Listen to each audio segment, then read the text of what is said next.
দেখো, এমনিতেই আমি কাউকে ঠেস মেরে কোনো পোস্ট করি না, কিন্তু জুতো যদি তোমার পায়ে ফিট হয়ে যায় নিঃসন্দেহে তুমি সিন্ড্রেলা।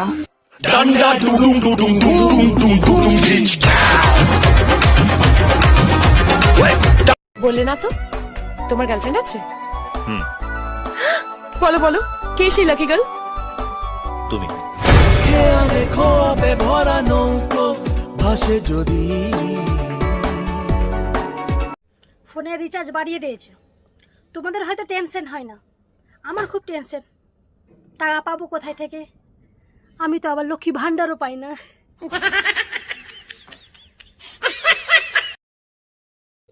আমার জীবনটা ততক্ষণই ভালো থাকে যতক্ষণ আমার ফোনে নেট থাকে। নেট শেষ হয়ে গেলে মনে হয় যেমন অর্ধেক জীবন শেষ হয়ে গেল। এখন আর কারো কথা গায়ে মাখি না, বুঝলে? একটা সুগন্ধি সাবান কিনেছি, ওইটাই মাখি।